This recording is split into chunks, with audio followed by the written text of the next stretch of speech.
Yo, what is up? Welcome to a brand new episode of Otaku, episode 2. I am your host, that guy C4, aka C4 for short. And I'd like to welcome you guys back to this episode. Now, this may be the episode where a lot of people, they question my anime credibility. They might be like, yo, honestly, you talking real crazy right now. I don't get what you're saying. You just being a whole lot of BS, this, that, and the third. But look. I'm here to speak my mind, alright? So I come on here, I review the anime I want to review, and I talk about the shits in the anime world I want to talk about. So with that being said, if you are listening to this on audio side, also on the video side, rate me 5 stars on Apple Podcasts, helps me out. If you're watching this on the video side, like, comment, all that good shit in a bag of chips. Also, too, just share it with the homies, share it with the friend. They like, yo, hear what my boy got to say about this anime shit. Share it with them. I would love, love to hear other people's thoughts and opinions on what I have to say, because they might be like, yo, this guy's wilding out, bro. Like, how can you respect his opinions? He don't even freaking recommend the hottest anime of like fucking 2019. Like, relax. But anyway, I don't have anything like I want to talk about. Like the other one I talked about TikTok, but like honestly, nothing crazy happening right now. Just regular anime shit, shit on Twitter. Nothing too crazy. Nothing for me to be like, yo, that's crazy. Nah, just regular shit. Honestly, I want to get right into this. So cause I gotta say a lot of things today about a few things. So I'm gonna start off small, right? I'm gonna start off with actually with, where are my notes? I'm gonna start off with Haikyuu, right? So Haikyuu is coming to an end. Now, look, it's coming to an end on July 20th. I'm kind of upset because I recently just got into Haikyuu, like not even 6 months ago. So it's like, it's been a part of Jump for the past, since 2011, which is crazy because Naruto and all the other shit was with Jump for a grip, and they lasted like 5 billion years. So to see Haikyuu end within 9 years, isn't like, what I'm saying? It's cool. I enjoyed it. I really like it a lot. It's probably one of my favorite sports anime, and I don't really like sports anime like that, so that's why it's probably one of my favorites. Like, so I'm like, damn, like it sucks, but hey, look, it's a good anime. If you never watched Haikyuu, I would definitely check it out. It makes me kind of want to read it because Haikyuu is like kind of like, they're seasonal. So I mean, it's like like in this picture on the video side, they're a little bit older, whereas in the anime side, they're still like in high school. Like I think in the manga, they're in college, or I think they're in college. So it's like I wish. And then like, but that's okay. What does it say? Because here it says, here's how Crunchyroll describes the series. Based off the original weekly Shonen Jump manga series from Ruchi Furude. Don't beat me up in the comments or anywhere on social media. Actually, follow me on social media. It's that guy C4 everywhere, Twitter and Instagram. Twitch is that guy C4Z. I'm just saying. Haikyuu is a slice of life sports anime revolving around Shoyo Hinata's love of volleyball. Inspired by a small stature pro volleyball player, Hinata creates a volleyball team in his last year of middle school. Unfortunately, the team is matched up against the king of the court, Tobio Kageyama's team, in their first tournament and inevitably loses. After crushing defeat, Hinata vows to surpass Kageyama after entering high school. Hinata joins the volleyball team to only find Tobio has also joined. That's their little thing of it, but like I said, I'm like kind of, it kind of sucks because I just recently got into this, but it's like, it's alright. Look, man, I love One Piece, and One Piece is taking a year and a day to end, so I mean, look, hey, more power to them. I respect it. So, moving on to more Haikyuu news. Haikyuu to the top anime second half debuts in October. It basically like, honestly, I think, well, it got delayed because of COVID, like a lot of anime did. So, they was like, all right, bet. We're just going to delay this and bring it back in October because it's supposed to come out in July. And July was going to be stacked. And they probably was like, we don't want things to run into each other. So we're going to like, just go into October. My fault. Which is crazy too because like a lot of anime that's coming out this season is supposed to come out in spring. And like Food Wars is supposed to finish in spring. So, like, it's crazy that, like, they was like, let's push it back. And then they were supposed to come out in, I think Oh, they were supposed to come out in this, and then it's no, never mind. So it makes sense. I'm just talking crazy. You don't look. This podcast is amazing. All right, rated 5 stars, please. Really appreciate it. But anyway, yeah. So it's being delayed to well, it was delayed. Now it's coming back in October. I'm kind of hyped about this. I actually like Haikyuu, like I said. So I'm hyped. I'm ready to see how Tobio Kageyama and Shoyo Hinata pull up and smoke everybody. All right, I'm excited to see what they have to do. But yeah, more Haikyuu, more power to me, more sports anime for my needs. And I think on the last thing of news is the My Hero Academia manga takes a 1 week break so the staff can switch to digital. Which, alright, right? So they basically switched from I guess drawing it to now going digital because of the COVID-19. And look. You gonna poke holes in this for all I know. But the virus has been going around since, especially on that side of the world, since I want to say maybe February, maybe March, and we're in July. So for the past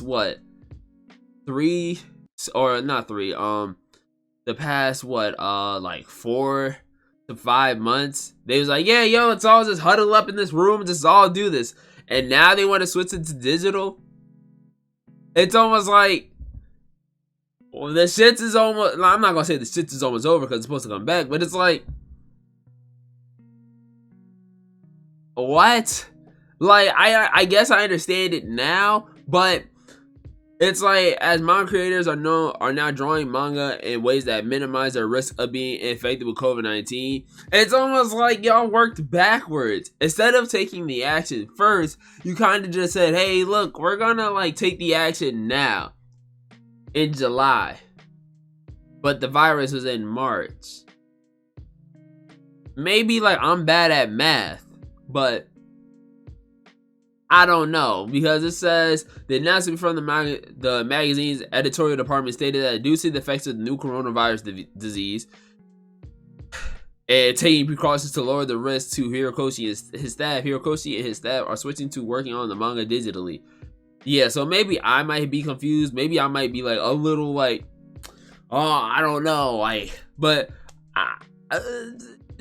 it don't make, it's yo, I mean, I guess better late than never, but still, it's just a little weird to me. I don't know. Like I said, poke holes in whatever you see fit. That's perfectly fine, but it's just a little odd. That's what I'm just gonna have to say. So that's what I have for the manga side of things. Now, for the gaming side, stuff. So there was a Zoids game that came out. About a year ago.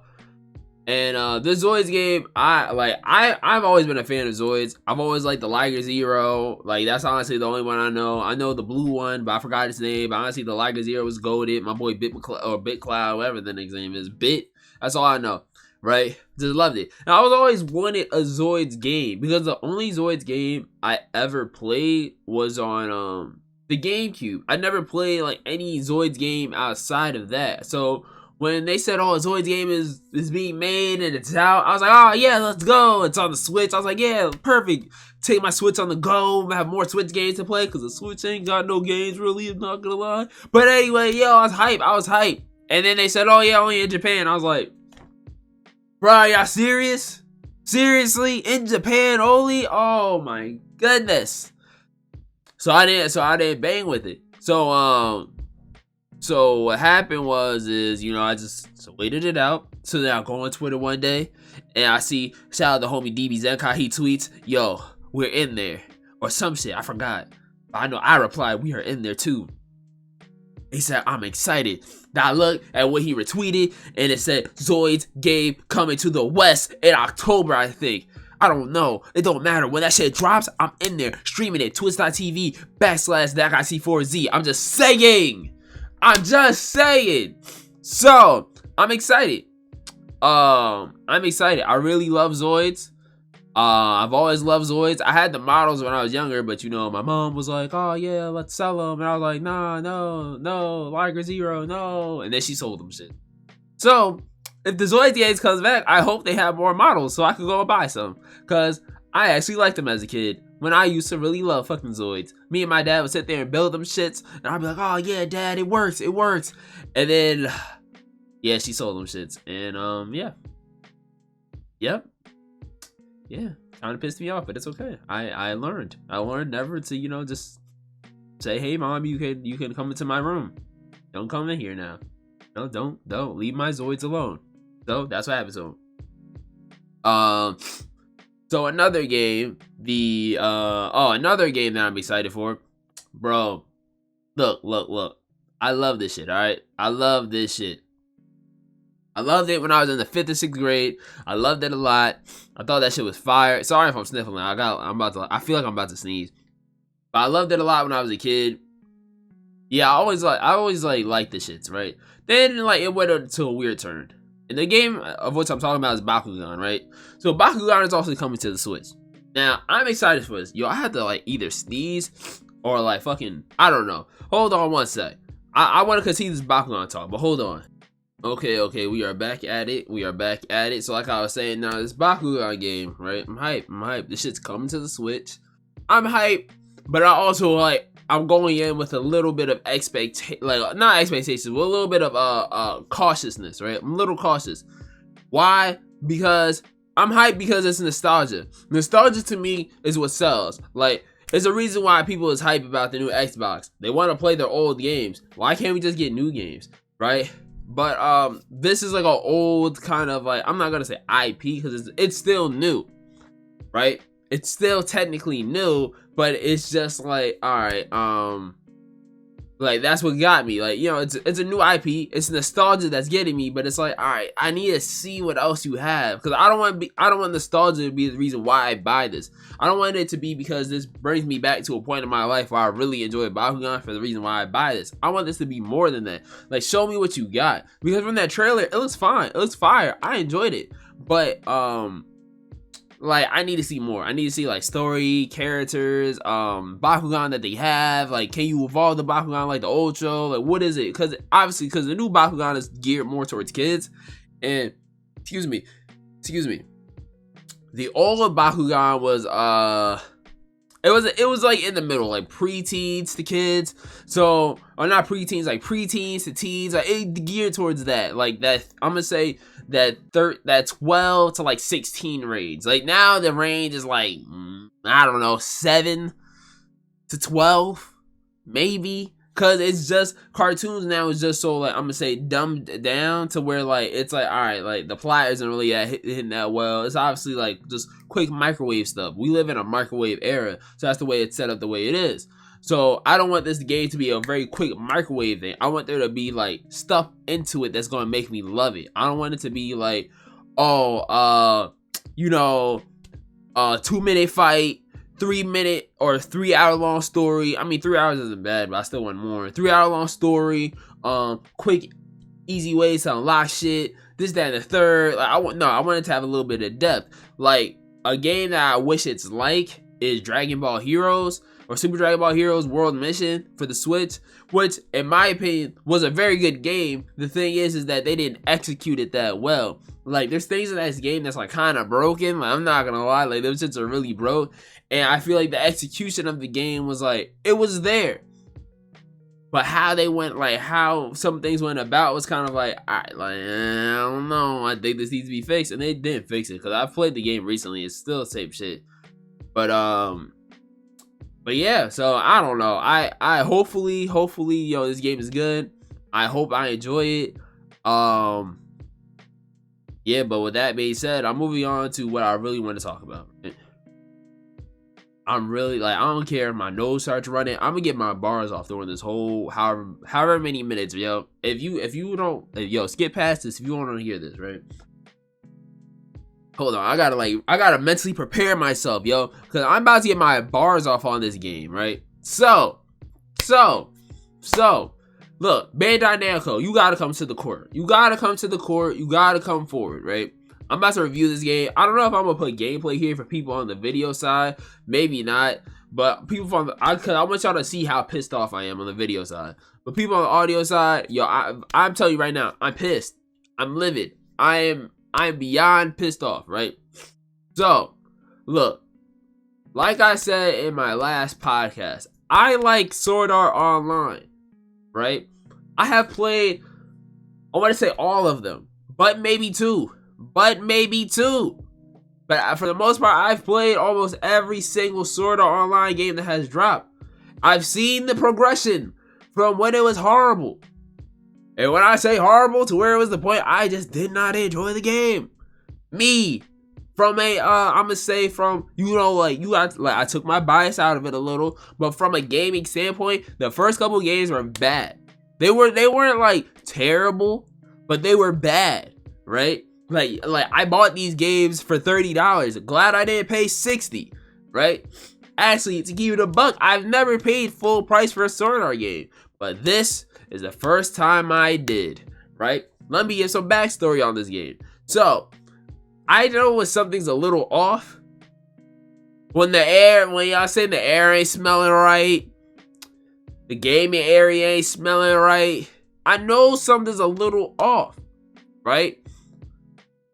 So when it comes to this Sword Art game, I knew something was a little off. First things first, they handed out 1,000,001 reviewer codes, right? Now, I'm not saying everybody doesn't deserve one. Yo, focus on the boy. I'm not saying everyone and anyone doesn't deserve one. Everyone should get a reviewer code if you are a content creator. If your job at the end of the day is you produce, I'm not gonna say your job, but if what you do at the end of the day is you produce content, you should be able to have this code. Why? So you can tell people about the game. So you can tell people the pros and cons about the game. But no. They gave out this reviewer code, and I've only seen a handful of people. I'm gonna say, I feel my nose is running, so I'm gonna blow this shit. But I've seen a handful of people talk about this. Right? Hold on one sec.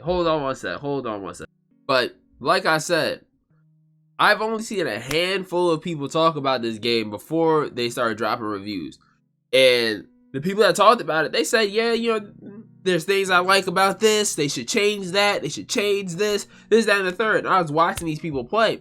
From a gameplay standpoint, the game looked fine. But the thing is that they were only playing they were playing all the game. But I only excuse me. Yo, what the heck? Got bad fucking about to burp and shit. Well, hold on. But from the perspective I was watching it at, they never really ran into any of the problems though, right? I didn't really see a lot of people run into these problems. I didn't really see a lot of the bullshit is what I'm saying. So, with that being said, there's a reason why I'm bringing Bandai Namco to the podium, right? First things first. And I'm going to drop my own review within my rant. First things first. Nobody could drop a review until the game came out. Yo, what kind of bullshit is that? The reason why I'm mad is because I'm mad because I bought the game first. That's why I'm mad. I should have did my due diligence and waited out and see what people had to say. But no, I like Sword Art. I'm not saying I'm a Sword Art fanboy, but I like the games. I liked fucking Fatal Bullet. Fatal Bullet was a good game, right? Fatal Bullet was probably the best Sword Art game, in my opinion, they'll ever make. Cause it's almost like they got a little too greedy and they thought they could redo that magic. And the thing is, Dimps didn't make this. I think Dimps makes good games, right? Cause I'm not gonna lie, as much as niggas hate Xenoverse, as much as niggas hate fucking Fatal Bullet, or not Fatal Bullet, but as much as people hate those two, like those IPs or whatever, you have to admit there is some fluidity to those games that's not that bad. Like this game right here, made by Sextina Aquafina or some shit. Oh my gosh, don't ever develop another game again. The only people I'm trusting to make anime games now is Koei Tecmo and fucking Arc System Works. I'm not even trusting CyberConnect no more, because they made fucking Kakarot. But let me keep going, right? So this is the thing. Bandai Namco dropped this shit, right? Told nobody could review it. That makes no sense. Why Ghost of Tsushima, a game by Sucker Punch, a game that's supposed to be bigger than Sword Art Online, people could drop reviews about now. But a game that's not as big as that, or not saying, Sucker Punch that's super big, they could drop reviews now. July 14th. But a game that's not that big, Sword Art Online, that average on the first day, I want to say about maybe 10,000 people, maybe 15, right? They couldn't drop a review until the day of. That don't make no sense. Now, Bandai, if you ever watch this video, right, I want y'all to understand. They probably gonna hate me after this, but I want y'all to understand. Look, give me a review code. But I'm gonna be honest throughout my whole thing. Bandai Namco, you need to come to the podium on this one, right? I'm pretty sure they'll watch this video, and I'm probably never gonna get sent anything. That's fine. I'm gonna keep dropping my opinions on games, and I'm gonna keep saying how I feel about them. I feel like as a consumer, you have to voice your opinion on these things. I feel like not a lot of people voice their opinion on some things. I saw some people say, yo, this shit is fire. And I saw some people say, yo, it's like the best SAO game to drop. And I saw some people say they are complete opposite, and I was with them, right? And I'm speaking to content creators, people that I've watched on Twitch, not people that I personally know, because I at the end of the day, I've watched these people review other games, and I've watched these people talk about other games, and I saw how they felt about these other games that were already better than this one, and they said how they felt, so it's fine. Like I said, this shit may blow up, and people may come and beat me up, and that's perfectly fine, but I'm gonna voice my opinion on this one, because I'm kind of annoyed, right? So here we go. So I buy the SAO game, right? I buy the SAO game, and I stream it on Twitch. Here was my first complaint, right? And I have evidence to prove everything. So, I buy the SAO game. My first problem, number one, I bought it on PC, and that game is not optimized on PC. I do not play a lot of games on PC that often, or like this that often. I mean, I've just started to play PC games, but I play enough, I guess, now to know what is using a lot of CPU and what is using a lot of GPU. And boy, when I tell you this game was about to make my shit explode, this shit was using mad CPU. But I just let it go. I just let it go because I'm like, all right, you know what? Maybe throughout time it will change, right? Did not change. That's my first complaint. Complaint number two. This game, for some odd reason, when it says, yo, let's put it at 60 frames, or I think it caps at 60 frames, I was like, nah, let's go uncapped. I got a nice computer. I have a nice monitor. Let's go to 144 frames per second. This shit stayed at 60. And I was like, so what's the point of having the option to uncap your frames or anything? It doesn't make no sense, right? All right, so boom, right? Yo, I know Bandai's gonna beat me up, and that's fine. But I have to voice my opinion on these things, right? I have to let the world know that this Sword Art game is not that good. That there's a lot of problems with it, and they need to patch it ASAP before people could go and buy this and feel confident about buying this. Because I feel like there's a lot of people on the internet right now that they're trying to make this game sound all pretty. They're trying to put all the makeup on this game right now and make it look sexy, like my girl Istar right there. But you can't make this game look sexy when there's a whole lot of mud on it, alright? You cannot, because where there is smoke, there is fire. And I'm about to let y'all know that I just let y'all know a lot of smoke, so I'm letting y'all know the fire is here, right? So here we go. So here's my other problem, right? The other problem that I had is the game takes super long to load. Now, when I was playing on the PC version, mind you, on the PC version, this shit took a year and a day to load. Like me and my homie Giants, aka Chief, aka the horny guy, right? We were sitting here, right? We were sitting here for a minute. And we were like, yo, how long is it gonna take? This shit was so long. I let my dog outside, right? Come back, it's done. You know how long this thing took? 5 minutes, right? So I was like, did this shit really just take 5 fucking minutes? Are you serious? 5 minutes?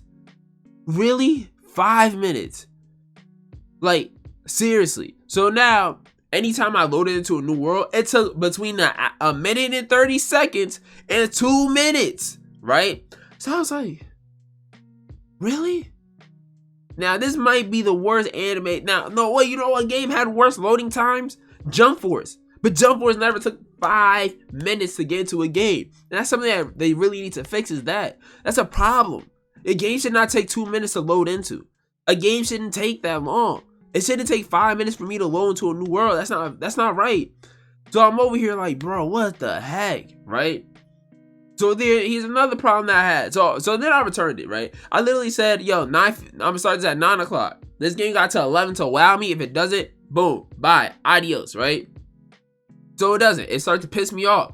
So I uninstalled it, I refund it, right? But a part of me was like, no. I feel like I need to really sit here with this game before I give my honest opinion about it.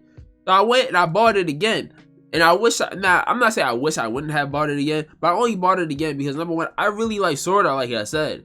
And number two, I'm a very forgiving person. I'm willing to forgive a lot of bullshit that happens. Shit, there's a lot of shit that's happened in my life, and I let a lot of shit go. But this is the one time I was like, you know what, this is an anime game. I'm gonna let this shit go. I feel like this is the time, you know, let me let it go. There's not a lot of games to play right now. Ghost of Tsushima comes out, but I mean, like, I don't know if I'm really gonna like it. I know at the end of the day, I love Sword Art. I love Fatal Bullet. So why wouldn't I just love this one too? Who would have thought that me buying on a PS4 somehow loaded better, but that shit was still like just worse. Like, it's alright. So first time on PS4, right? It loads way better. My first time that took 5 minutes to load, it loaded like in a minute or some shit. I'm not mad at that, right? Or maybe a little bit less. I'm gonna say 45 seconds to shoot them some bail, right? But now I started running into graphical problems because the game now, for some odd reason, only looks. I mean, obviously it's gonna be dumbed down because now it's from the PC to the PS4, but now everything just feels worse. Like, the PC felt bad, but everything feels a lot worse. Like, characters' movements feel a lot slower. On top of that too, what else did they do? Yeah, characters' movements felt slower. None of the world really rendered that well. Like I said, I'm on the PS4 version now, so the worlds don't really render that well. It's just super drop frames. Like, you do an attack, your whole world about to drop a frame or nothing, right? So I was like, yo, what the fuck? Now, I'm coming from a place of hate first before I come from a place of love, right? So I hated all that shit, right? So now on top of this too, it's like super hard and complicated to start a game on that shit, right? So I'm sitting here trying to play with Zenkai and a few others, and I'm like, yo, what the heck? Like, how do you invite people? You gotta do all this which way. And then the thing is too, the controls lag. Now, I know my PS4 controller may not be the best, but when I play Apex, why did I say it like that? When I play Apex or other things, it works perfectly fine. But this is the first time I hop on a game, and it's like, all right, R1. All right, there we go. Like, why did it take 5 seconds for R1 to activate? That doesn't make sense, right?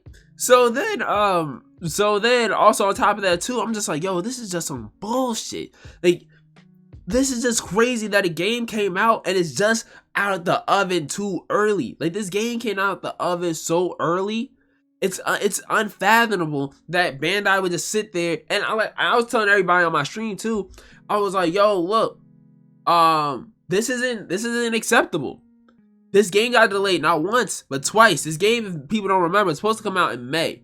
So then they delayed it to June, if I remember. And then they delayed it again to July, right? I may be off. It's either once or twice. But if it's got delayed twice, nah, yo, this is not acceptable. Your game shouldn't be delayed twice, and your game should come out being straight perfect. I'm gonna say. Like, this Cyberpunk game has been delayed for how umpteen time now.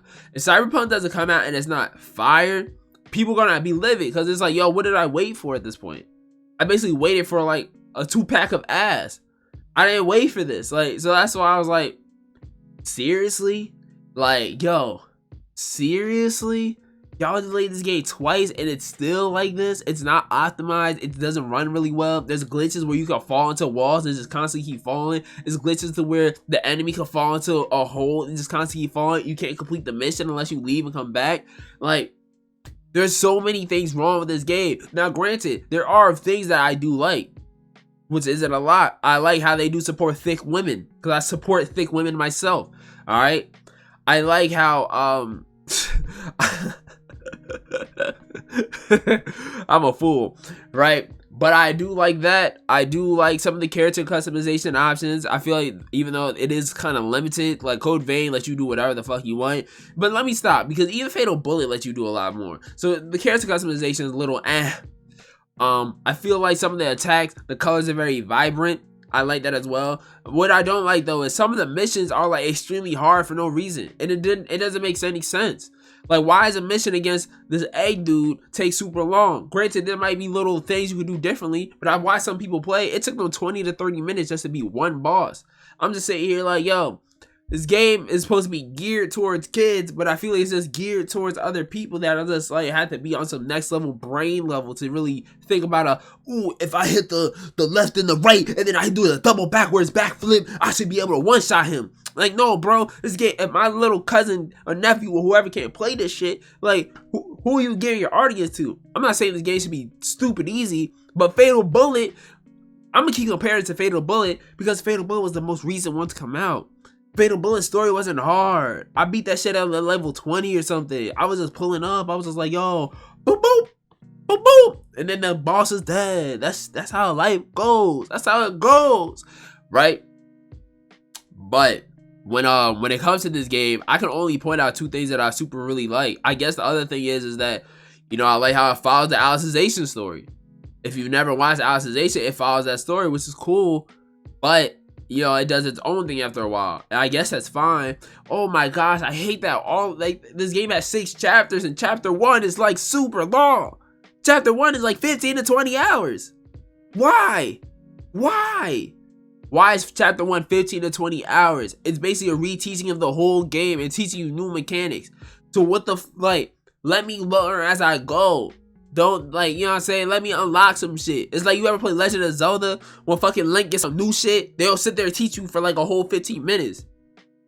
Excuse me. They sit there, they let you run through the tutorial, bada bang, bada boom. This is how you use this shit. This they want you to be like, alright. It's like you ever be in school or some shit, I don't know, and be like, alright, do one stance to dodge a move. Now you turn to the side, do another stance to block a move. Now you turn, nah, bro, real quick. Like, I just played Rocket Arena, right? Rocket Arena, obviously, it's a multiplayer game. Oh my gosh, too. Yo, I'm getting my bars off on this game. This game takes 15 to 20 hours to unlock multiplayer, bro. 15 to 20 hours to unlock multiplayer? Son, I ran through the story. I already know the Alicization story. But 15 to 20 hours? Are you kidding me? Yo, you're joking, right? Yo, you're kidding. 15 to 20 hours for multiplayer? Dog. Son. Kidding me. Look, I could go on about this game all day. I can rip this game apart and tear it to shreds. But listen to me and listen good. Bandai, if you ever watch this video, first of all, send me a review copy. That's number one. Send me a review copy. All right. I'm honest about my stuff. All right. I respect the rules, number one. I'm not mad that I get a review copy. I'm mad that I watch other people's reviews. I'm mad I watch other people play it on stream. I'm mad that I watch other people sit there blatantly lie about the game. They know this game isn't that good. This one dude has believed me dropping videos day by day by day to defend this game.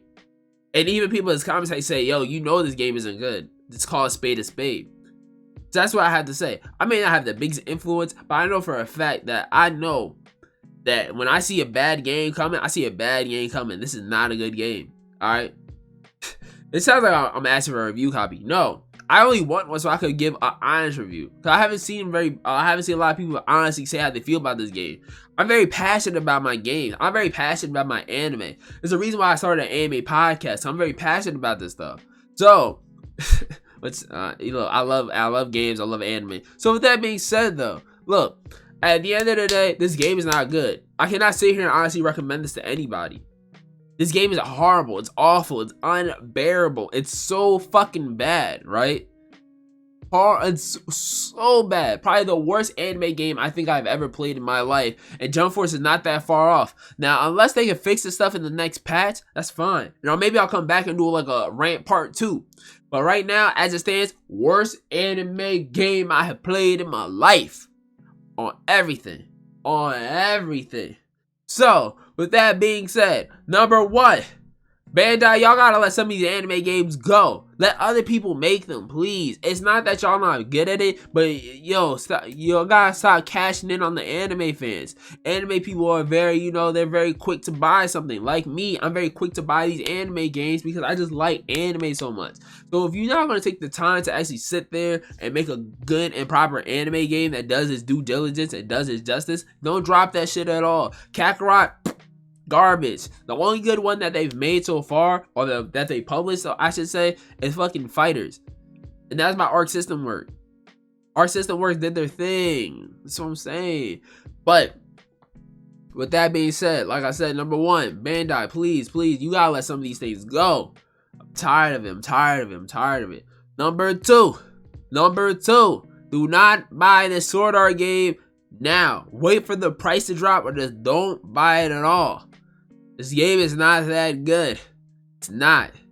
I don't know when it will ever be good, but right now, as I speak, no, this game is not that good. It's not. If the way it's looking, if they don't change things, and it says they're going to take them a month, which is understandable, but it says it's going to take them a month to drop a patch. So, nah, bro, this shit is not worth it. This shit is not worth it. And honestly, I don't have a third thing, but if I did, it'll probably be some more fire, because I said a lot during this whole thing. I've said a lot. I've spoken a lot. I've spoken my mind. So I don't want to come off as I hate Bandai. I'm just going to say I hate this game. Alright? I want that to be made clear. But I feel like somebody gonna be in the comment section, no, bro, you don't get it. This game is fire. No, it's not. This game is horrible. It's a bad game. It's not good at all. It's horrible. Horrible. Alright? So nobody as a content creator, that's a YouTuber, that's a Twitch streamer, that's anything, don't come in my comment section saying, oh, but you don't get it. We couldn't. No, I understand you couldn't say anything. I understand that. I completely understand that. But for those that said they couldn't say anything, but they was saying little subtle stuff, I bangs with that. For those who sat there and blatantly lied and told everybody, nah, this game is fire, best anime game of the year, this game is better than Fatal Bullet. No, bro, no, don't spew that false narrative. This game is not better than all that. Alright? I feel like my words gonna get flipped. Oh, fuck it. That's what happens, yo. Words probably get flipped. Now, I'm gonna move on. I don't want to talk about this shit no more. So don't be coming to my comment section and say, oh, C4, this, that, and that. Nah, fuck out of here, yo. I'm moving on. I'm talking about other shit now. Alright, so let's talk about Rent a Girlfriend, right? Yo. Oh, I need a swig of this water after getting off my rant about this Bandai game, yo. I don't know, man. That shit just pissed me off. That's honestly probably the worst anime game I've ever played. Horrible, yo. The game is horrible. That shit took like fucking like 10-15 minutes to talk about. Alright. So moving on. Oh wait, hold on. Before we get to that. So I usually ask for questions, but nobody really replies. So I asked on my Twitch stream, and Giant said, y'all got one, what's your favorite anime art? Shout out Giants, aka Chief, aka horny guy on Twitter. So Giant said, what's your favorite anime arc? Marineford, yo. Marineford is fire. Like, if you ever read One Piece, if anybody ever read One Piece, or anybody like wants to look into One Piece, yo, that's the only arc you need to watch just to know how good One Piece is. Marineford. What is that? Impel Down and Marineford. Those two arcs, straight fire. Like, I think they said when that arc dropped, One Piece sold 40 million copies in that year alone. I was like, that's kind of fire. I can't lie. I cannot lie. That's kind of fire. It's kind of fire. So, with that being said, like I said, we are moving on. We are moving on to the anime side of things, and that is Rent a Girlfriend. So Rent a Girlfriend dropped. I'm not gonna really review it. First impressions. No, I'm like, oh gosh, yo. Okay, I'm good. So, first impressions of this anime. I like it. I really thoroughly like it. I think this is going to be a really good anime. Not like for a lot of reasons. The first thing is, I think it's very relatable, right? And the reason why I say that is, I don't know about everybody else, but they've all fallen in love. Someone has fallen in love with something, someone, or whatever, and, you know, love them a lot, really show them a lot of love and affection, and then they turn around and just be like, yeah, I don't want to be with you no more. Or even so, they just break up with you. So now it sends you down this deep downward spiral of depression, and you're like, oh, I'm never going to find love again, forever single, I'm never going to get sex or kisses or love and affection again, right? That's happened to everybody at least once. If it hasn't, you're probably realer than me, because it happened to me once, right? And after that, it's just like, yo, he's just trying to find someone else. So he goes and, he does what a lot of other people, guys more so than women, but sometimes women as well. So I don't want to just bunch it in, but yeah, I mean, it's just statistically proven that guys will go and try for somebody else. Guys will go and try to find someone else to fuck more often than women, because guys just want to express their emotions through something else, while women will talk to their friends and express it and just try to heal first and then go find someone else, where guys just be like, nah, fuck that shit, I'm gonna fuck first and then heal. So I'm just saying. But anyway, so yeah. So he goes and he finds a this thing. It's like kind of fake Tinder. It's called Rent a Girlfriend, and I like it because it's like, yo, like, I ain't gonna front. I hopped on Tinder. I realized that shit ain't for me, and I hopped off. And it was just like interesting because like he found a girl, and like she was cool with him. Like she really like I don't know if she likes him, but she's cool with him. They hang out, or they hung out and all this other shit. And obviously she's a Rent a Girlfriend, so she's not like your real girlfriend. But it's just like, it's like on that level, it's just interesting. It's like relatable because it's like, yo, he went on a website, he found a girl that really bangs with you. Like imagine like basically like, she's like the rebound, right? That's basically what you go on Tinder for, is just to find a rebound, or Hinge, or whatever the dating apps is. Unless you're really trying to find love. But if you just got a relationship like him, you're most likely going on there for a rebound. Just going on there for a quick fuck or some shit, right? Yeah, if kids listen to this shit, I'm sorry, but I gotta speak the honest truth, all right? So, I lost my train of thought. Oh yeah, so it's relatable on that level. It's also very funny. I found a lot of humor in this episode. I liked it a lot. But throughout the whole thing, it's just really enjoyable. I really enjoyed it. I really liked it. I really have no problems with it. Everybody else has a problem with the animation or the art style, because how the art style is like so fine in the other thing, and I understand it. I guess the art style is really nice in with the few chapters that I have seen of Rent a Girlfriend, so I can understand why you may not want to watch it. It's perfectly understandable. There's a lot of anime that I'm about to just drop because of reasons like this, and I will get to it soon. But with that being said, no, I really do enjoy this first episode. I thought it was really good. Probably gonna keep watching it because that's how much I liked it. So I believe it comes out every Friday. So I mean, like, not gonna lie, if there's one anime on this list, I might drop it. I might start talking about it, but they gotta redeem themselves. So, look, I recommend it right now. If you want something new to watch, if you're looking for something to watch, I would definitely go check out Rent a Girlfriend. If you're into that shit, you're into that love, comedy, slice of life kind of aspect and stuff, definitely go check it out. But if you're not, okay. It's okay. It's still good anime in my opinion. So where are my notes at? Alright, so where should I start? I mean, where the fuck should I really even start? I got hoes that are keeping it in the dark. Y'all don't know because y'all listen to Drake. That's my nigga. Alright, you know what? I'm gonna start with Sword Art.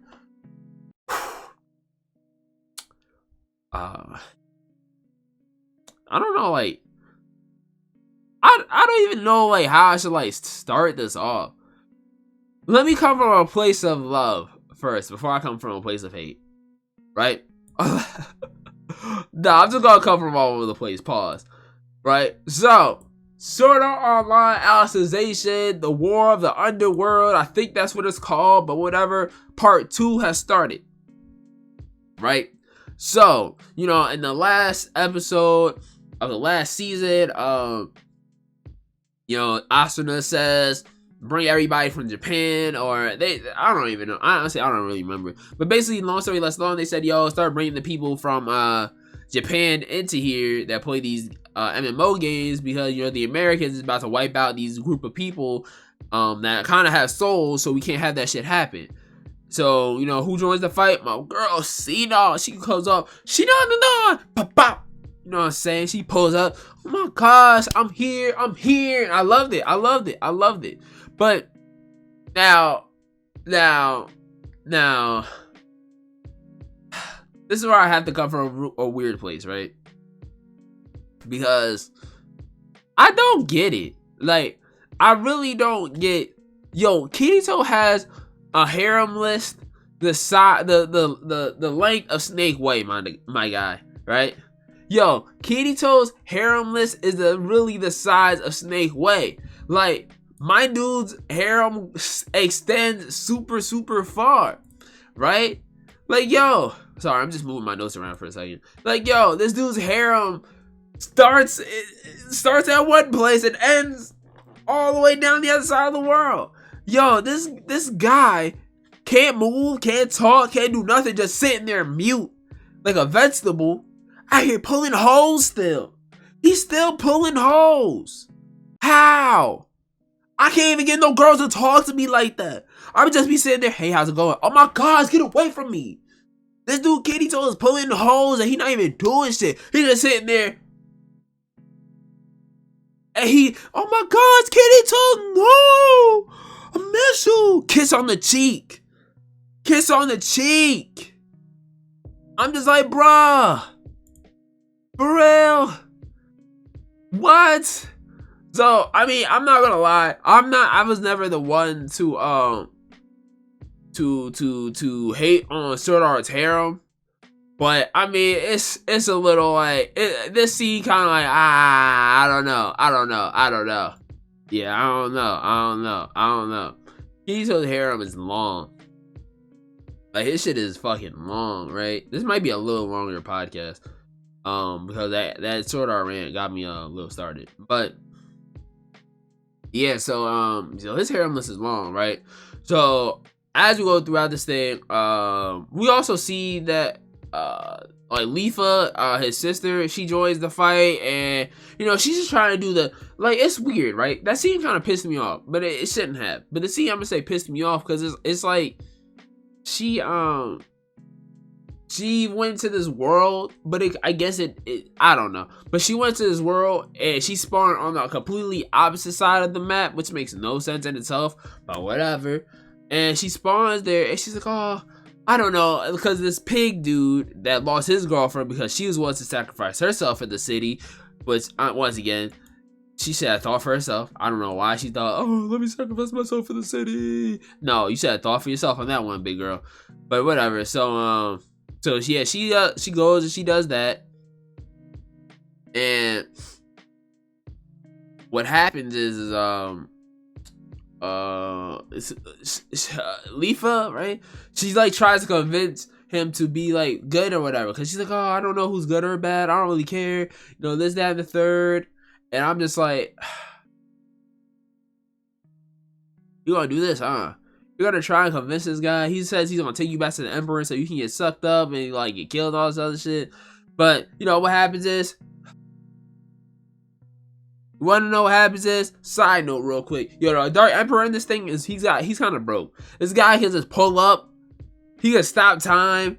Man's is like hit, yo, from Dragon Ball Super. He stops time, pulls up, slices his arm off, cause he was fighting the I don't know, I forgot what singularity he was or whatever, or which synthesis, whatever they call the people in that. But he was the one that was like next to Alice, or the one below Alice. I don't even remember, honestly. It's been so long. But whatever, it's the guy with the big ass sword, and that says like Alice is like, you know, like his daughter or whoever. Honestly, I forgot. It's been so long. I don't do my research that often, because I honestly, like, I just realized he was that broke, and I was like, wow, this guy's gonna be a problem for Kirito. Like, I know Kirito's not hit, and Kirito be having a lot of like fucking plot armor, but bro, I don't know what plot armor they about to write for Kirito. His harem list about to fucking his snake weight harem list is I had to pull up on this guy. But nah, yeah, that dude is broke. That dude is honestly broke. Oh yeah, so look, right? There's two things I want to say about this episode. It's gonna be really quick things, right? First things first. Why SAO do you guys keep having these rape scenes? Why? Stop having these rape scenes. Stop. This is like the third or fourth one. You have one every season, it feels like. Stop. Look, if SAO ends, I like SAO, right? But I hate when they do these rape scenes. They did one in the first one with Asuna, right? They did one with Sinon, I think. They did one in the first part of Alicization, right? And now they're doing one here with Leafa. I'm like, oh my! I was watching this and I was like, are you serious? Serious? Another rape scene? Another one? Like, why do we keep? Why? Stop! Like honestly, I had to say like, yo, for real, stop. Like, and especially too in the time of a Me Too. I understand Japan, y'all might move a little differently, but over here in the States, yo, that shit just don't sit well with me. Like, I'm gonna keep watching it because I had to finish it, but this is like the episode 1 of my first time watching it. I probably would have dropped it because, yo, I don't want to keep seeing these rape scenes, bro. I don't. Like, this, especially this is the 3rd or 4th one, and especially too if the community keeps saying, yo, chill out, stop. And they don't even get better. They get worse. They get a whole vibe. Like, they don't even get like real, like just quick, boom, in there. No, the first one was just like he's licking on her, doing all this, feeling her up. The second one, I think he was doing the same thing. Then the 3rd and the 4th one, they just took it a whole step further. And that's my thing. Like, why? Why? Stop. Yo, that's just not cool. It's not funny. I don't like it. Like, yo, just for real, if anybody from any place or wherever hears this, bro, chill out, yo. Chill out. No more. I don't want, nah, bro, I'm good. And that's how much time I spend on that. But, so I like how the episode ends with a lot of hope, too, because now Klein and everybody shows up, and they're like, oh, yeah, we're here to kick some ass. Like, yeah, we're ready to do this shit. We're ready. And I was like, all right, I'm with the shits. So, in my opinion, look, outside of that one scene, this was like a good episode to set everything up. Because it lets you know how strong the Dark Emperor is. That's number 1, because he's kind of broke. It lets you know that, you know, people still care about Kirito. Also, too, that, like, the internet is very powerful. Like, they're willing to come together for this stuff, and I was with the shits. So, I mean, look, I liked it. I enjoyed it. Just that one scene, yeah, no, I was cool for that. So let's go on to Fire Force Season 2, Episode 2, and I have to say that Fire Force, you were treading on thin ice with the boy. You were treading on super thin ice with the boy. You are treading on super thin ice with the boy, right? I have read Fire Force. Let me start that off first, because someone in the comment section on YouTube said, "Yo, your opinion isn't valid. You know that don't make sense. It's at the third." So let me start off with this, right? Look, Fire Force. It started to me get the Demon Slayer effect, right? I feel like a lot of these pretty colors in the first season kind of like misplaced me from see all the BS from the first season. Now I'm in season 2 and I've read it and I'm kind of paying a little bit more attention. I'm starting to see a lot of the BS. So Fire Force to me, I don't know. This episode should have been very important, right? Because the main objective for this episode was Adola, you know, to figure out the Adola link, the Adola burst, and all that other stuff. But it doesn't feel like that's like the main focus. Like that, this episode doesn't really feel like they really sit there and be like, yo, this is the main focus of the episode. Like, this is what we really need to focus on. Because, like I said, I read the manga, so I'm now speaking from the manga perspective. In the manga perspective, they made me really feel like, oh, this is the main focus. But the main focus of this made it almost feel like, oh, Shinra is kind of reconnecting with his homies, you know? Hey, you know, I like how they do have you know, another black character as well.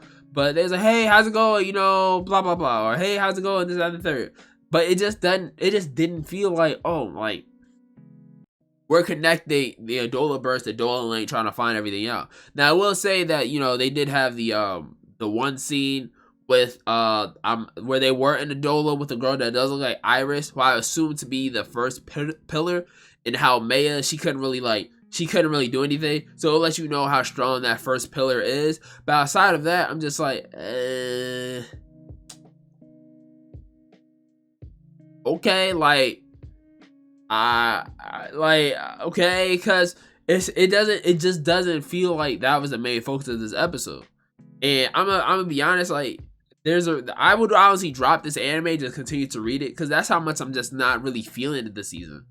Like, I don't know, it just doesn't really feel like I'm really feeling it. I feel like this anime is kind of riding on the fights, it's kind of riding on the action, it's kind of riding on that stuff. Because honestly, what made the what made the episode good to me was Arthur's backstory and the moment that he had. Like, to be honest, if Arthur didn't have that backstory, this episode honestly would have felt like a waste. Like, if Arthur didn't have that backstory explaining like why he views himself as the king and his parents and all that other stuff, this episode would have honestly felt like a waste. It would have felt like, oh, like, all right, it just would have felt like a waste. It wouldn't have felt like it was needed. So I'm not, and I can even say too, this episode still just feel like it's needed, but with Arthur adding to it, it kind of feels like, okay, I like this now. I liked it, you know. Like, I enjoy the styles, you know. I enjoy the art style of Shinra. How the lines were a little bit deeper when he like went into that little, you know, little state of him wilding out and him like beating up on everybody. I did enjoy that. I did enjoy the comedy as well when the captain of that fire force or whatever, he like wanted to get beat by Shinra's flames because he wanted to feel that fire again, and Arthur's gonna have a shield. Like, there's parts of this thing I really did like, but it just didn't feel like it was important. Like, you could, like, anybody could sit in the comment section and be like, nah, yo, this episode was important. You just missing all the key features. But, like, was it really that important? Like, honestly, you could have skipped this episode, or you could have just watched Arthur's stuff and just been perfectly fine. If I'm gonna keep it a buck, and that's not a good episode to me. Like, I need there to be more memorable moments. I need there to be, like, stuff where I sit there, I'm like, you know what?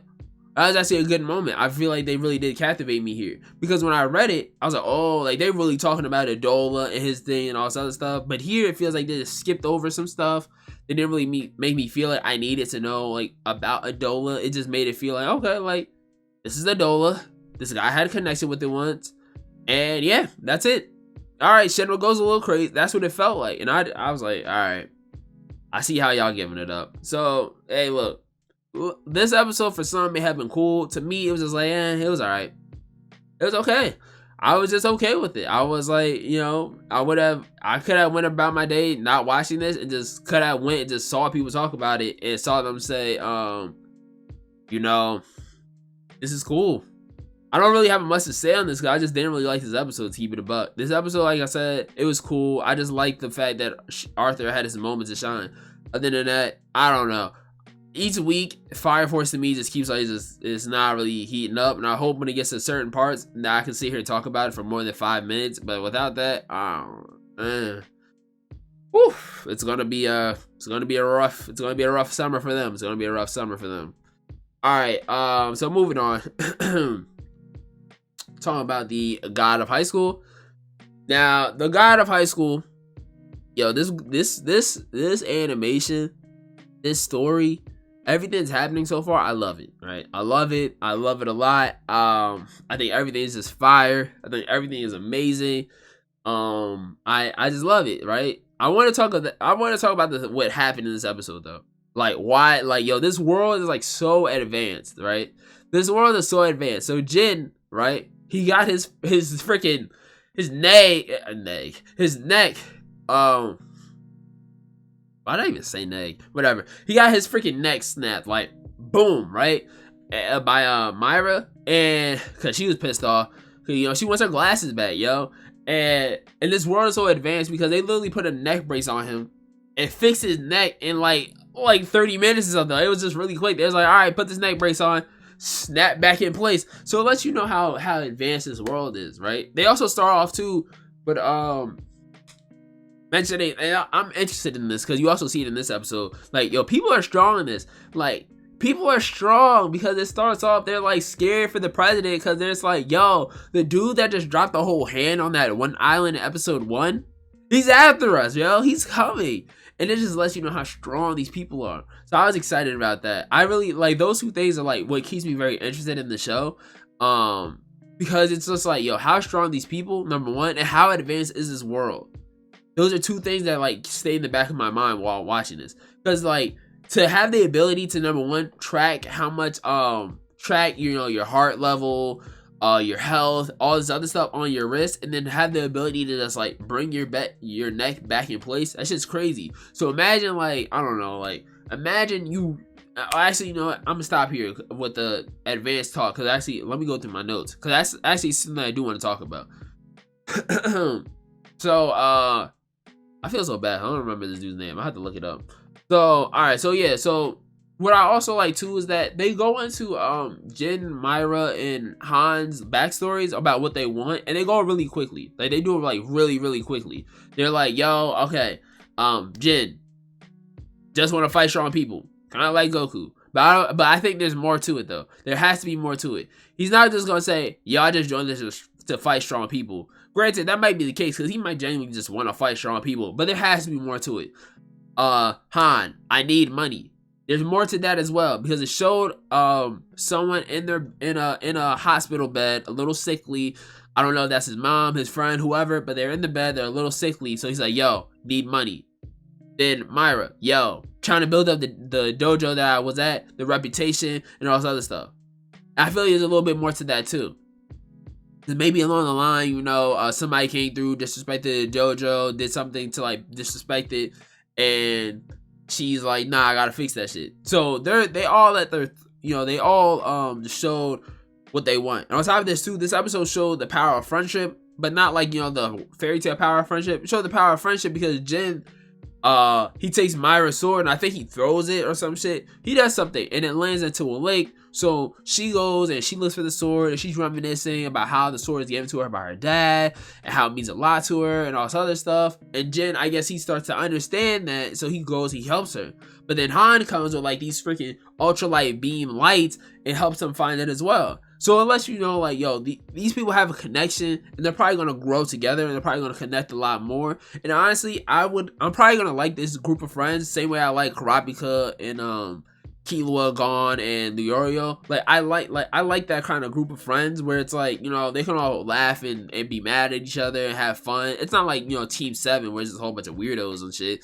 But it's like, I feel like this team, just their chemistry and how they're interacting within these first 2 episodes is very like kind of, I'm not gonna say vital, but I like it though. I really enjoy it. So I would like also to see like where this goes. I want to see like, you know, what happens throughout this, because I don't want this to be like, oh, you know, I want this to be like, oh, you know, they're all friends and then like, I don't know, it's cause like Team 7. Like they just all start hating each other, or one starts hate, or 2 start hating one, or one starts like, nah. I just want to see them grow as friends. I just want them to see just cool, just be chill with each other. I like it right now. I really do. So the tournament starts off, and like, I'm not gonna lie, like all these dudes are powerful. Like anybody that's like just out the ordinary that doesn't look like anyone else, the dudes is freaking powerful. You got some dude with glasses that's literally just on his book the whole time, just beat. Right? You got some girl who be freaking bodybuilding. Look at her titties be bodybuilding and shit. Like, and she just be beating niggas' asses.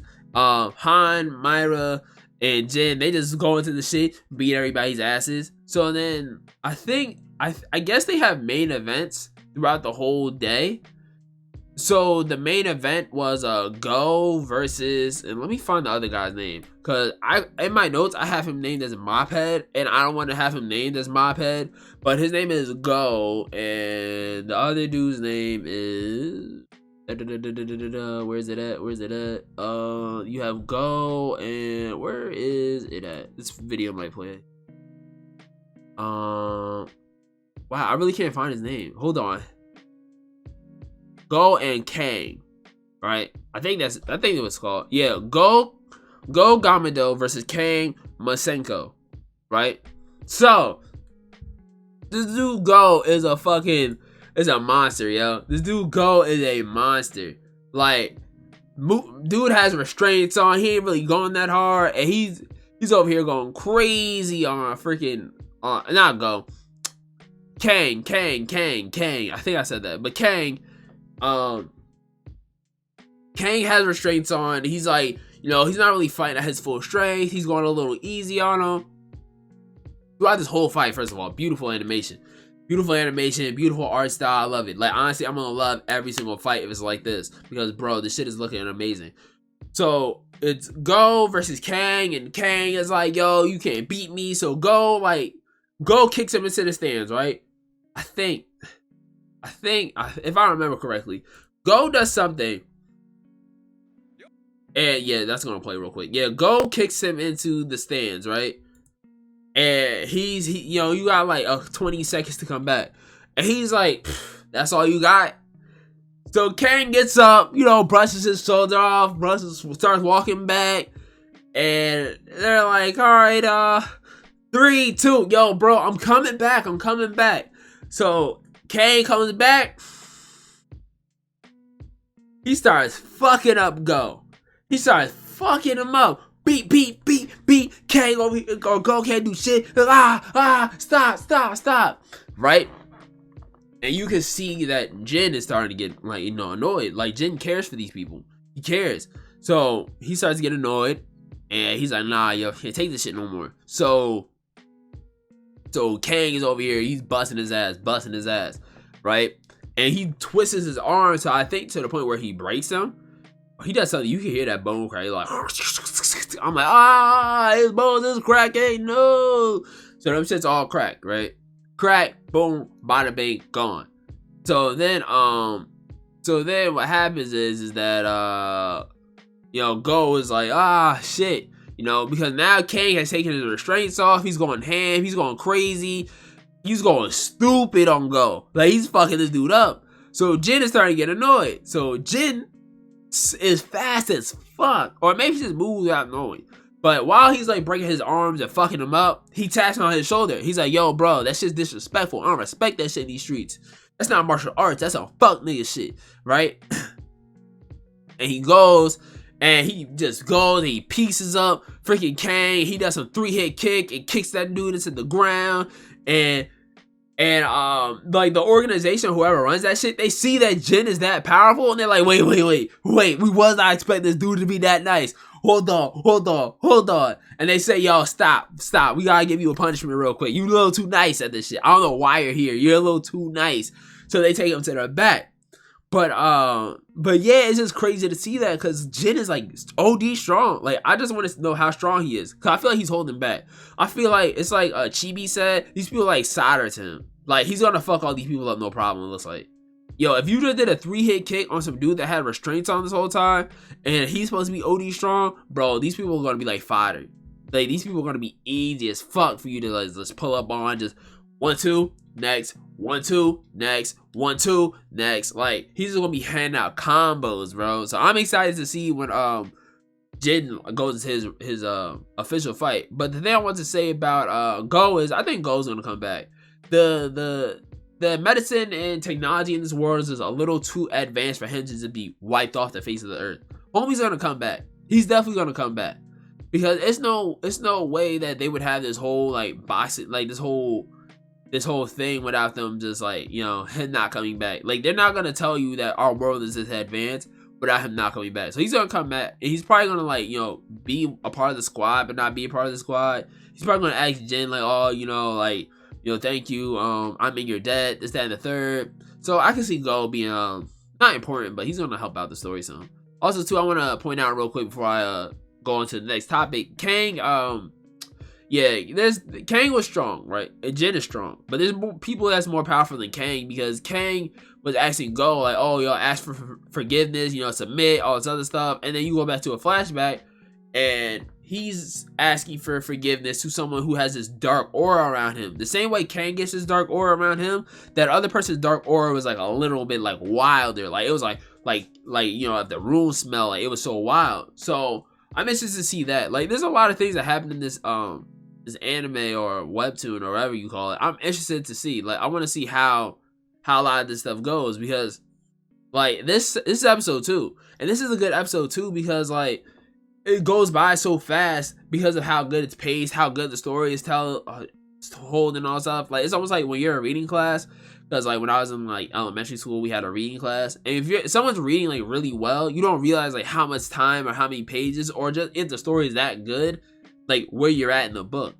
So this is like a really well told story, and I'm really enjoying it. I really have to say this is like really good right now. So with that being said, beautiful episode 2 so far. Probably up. I mean, well, Rezero's episode 2 is really good too, but so far it's been a really good episode. I really enjoyed it. Hopefully, you know, episode 3 keeps up the fire, but I hope this whole thing keeps up the fire, because I'm excited to see what comes next. So with that being said, yeah, episode 2 of God of High School was on fire. It was. And last but not least, we have Rezero. Now, ReZero for me is hard to really talk about because I don't know. Like, I mean, I'm gonna say what's on my mind, obviously, but I feel like it's kind of hard for me to talk about because I don't notice a lot of things at first. I have to watch it a few times. Like, I had to watch this episode like back certain parts though. But first things first is, it's like I said in my last thing. I feel like we're gonna see Amelia change. I feel like in this one we're seeing Amelia change.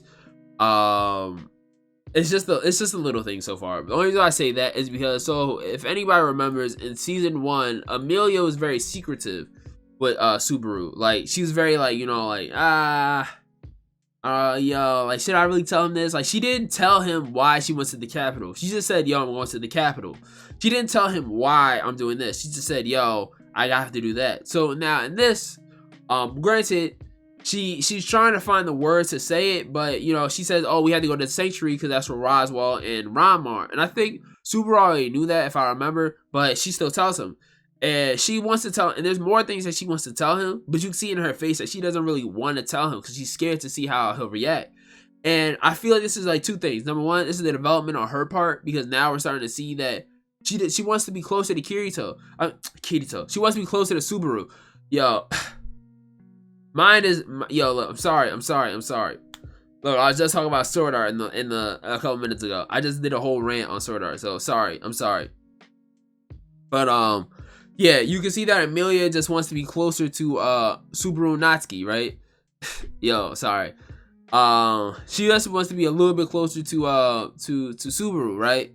So throughout the episode, you can see, like, through her facial expressions and through some of the way she's talking, you can see that she just genuinely, like, just wants to be a little bit closer to him. She wants to, like, you know, just like, you know, have a conversation, like, show affection towards him, but I feel like she really can't yet. And on top of that too, she doesn't know how, but I feel like she doesn't want to let him know stuff because she doesn't want to let Subaru to hate her or not like her, or you know, all this other stuff.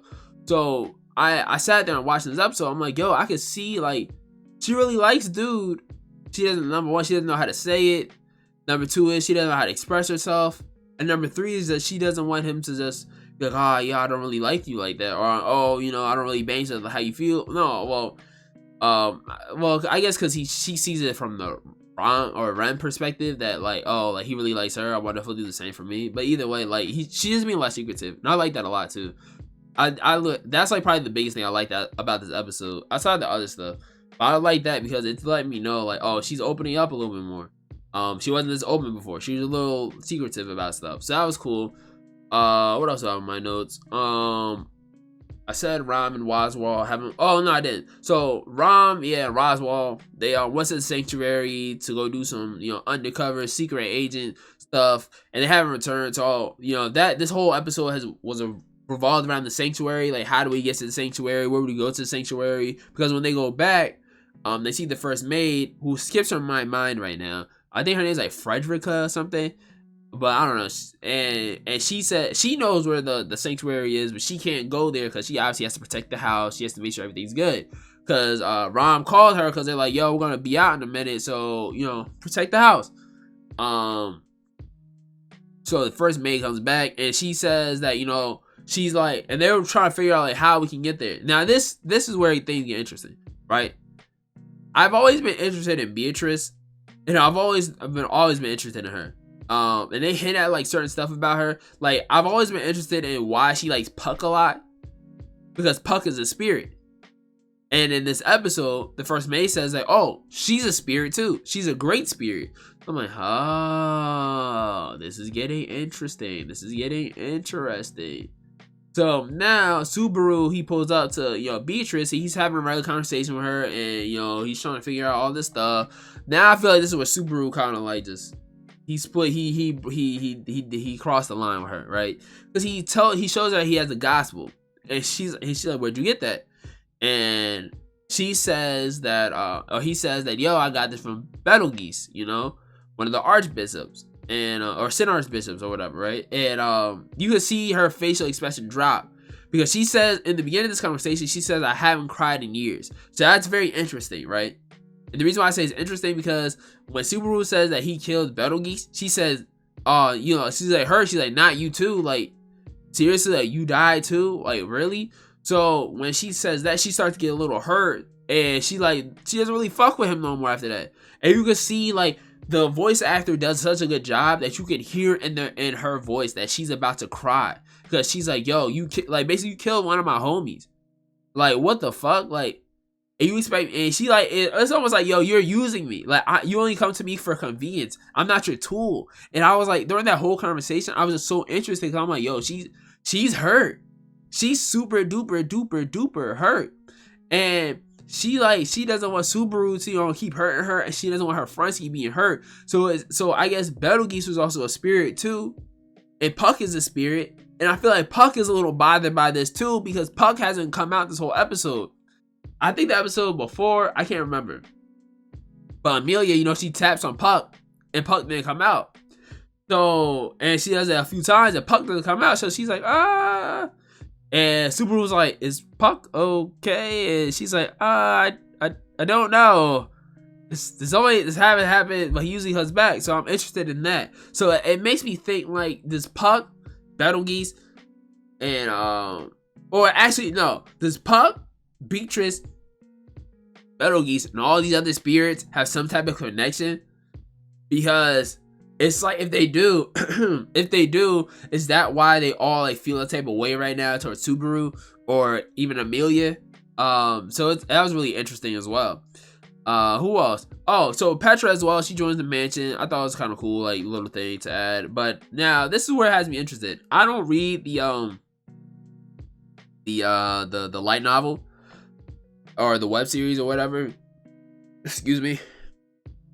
But this has me interested because so before they leave, the maid, she hands them this little jewel, and she says, hey, look, this is gonna be the gate into the sanctuary. If you run into someone named Garfield, if you run into someone named Garfield, just avoid them, don't talk to them, keep it moving, right? And this had me interesting because now it's like, okay, like, now they're going through the story, and I've seen a lot of people say they're, like, rushing past some parts, but a lot of stuff, I guess, happens in this part of the story, so a lot of stuff has to be rushed.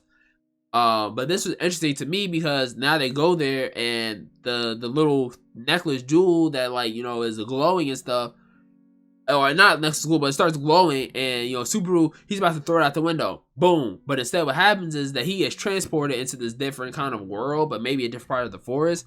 And he follows this one elf girl, trying to see where it goes, and he runs into this woman, and her name is, I feel like I'm gonna fuck her name up, but her name is Enchidana, and she's the Witch of Greed. And I was like, whoa. Like, whoa. I don't know anything, but yo, this Witch of Greed chick, I'm excited to see where this goes, because I was just like, yo, like, what? This Witch of Greed chick is about to pull up. Like, it just feels like she's with the pull up. So I'm excited about that. I'm excited to see where the story goes now. I'm like I said, I have a hard time talking about Rezero because there's just so much stuff that happens that I can sit and talk about this stuff for hours on end, because there's just so much stuff I want to know. But with that being said, I'm interested to see where this goes. I'm very interested in seeing how Subaru gets out of this one. Hey, yo, once again, Rezero fandom, don't beat me up. I just went on a long ass rant about that new Sword Art game. So don't beat me up in the comment section. But yeah, I'm interested in this one. I am very, very, very interested in seeing where this goes, how this plays out. So many things to be said, so many things to be done. Such little time because it's only gonna be 25 episodes. But I'm excited.